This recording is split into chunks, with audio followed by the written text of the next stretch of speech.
बात तो उस खबर की करते हैं जिसके तार विदेशी धरती से जुड़े हैं, लेकिन उसका असर पूरी दुनिया में देखा जा सकता है।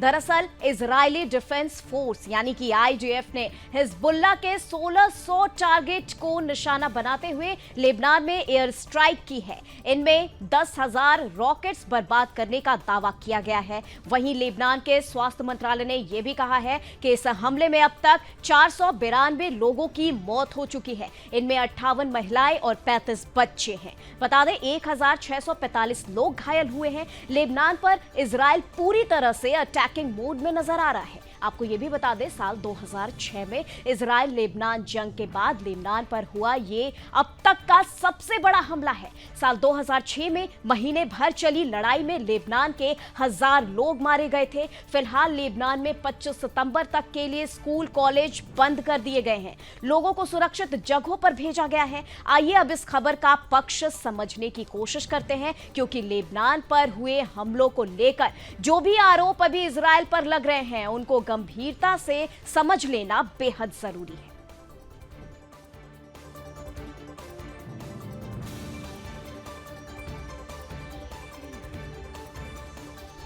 जहां लेबनान पर हुए इस हमले की चर्चा है, हर तरफ तबाही के निशान साफ तौर पर देखे जा सकते हैं। इजराइल पर इस गंभीर अटैक के तमाम आरोप लगे हैं, तो उससे पहले जान लेना जरूरी है कि लेबनान पर हुए हमले की इंटेंसिटी कितनी ज्यादा डार्क है। तो ग्राफिक्स के माध्यम से आपको समझाएंगे कि इंटेंसिटी कितनी डार्क है, ताकि आप इसको बेहतर ढंग से स्टेप बाय स्टेप समझ पाएं। लीजिए आपके टीवी स्क्रीन पर ग्राफिक्स के माध्यम से 34 साल बाद सबसे बड़ा हमला। ये 1990 के बाद सबसे ज्यादा तबाही मचाने वाला हमला था, जहां पर 1600 ठिकानों पर भीषण बमबारी हुई है।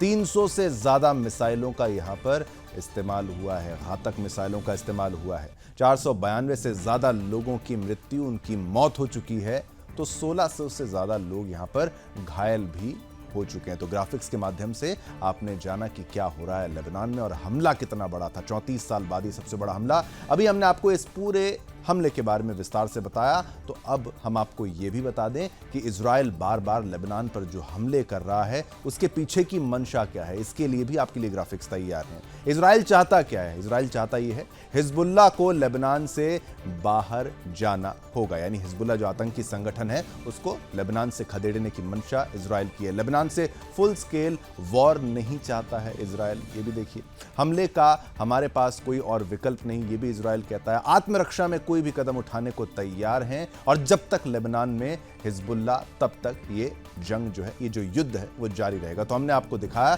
कि कैसे इस पूरे मामले के पीछे इजराइल की क्या मंशा है। अब आइए इस खबर का विपक्ष भी हम आपको दिखा देते हैं, वो बताएंगे विकास।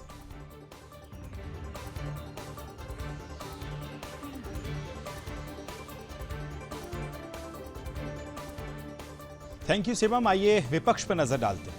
तो जहां तक विपक्ष की बात हो रही है, तो हिजबुल्लाह का लेबनान में प्रेजेंट होना ही इजराइल को टीज कर रहा है।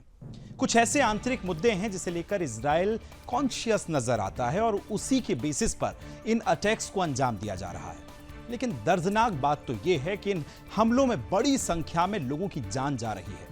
मगर हिजबुल्लाह एक आतंकी संगठन है जिसका लेबनान से जाना ही बेहद इंपॉर्टेंट हो जाता है, और ऐसा इजराइल का कहना है। आइए ऐसे में समझते हैं कि इन हमलों के पीछे इजराइल का एजेंडा क्या कुछ है।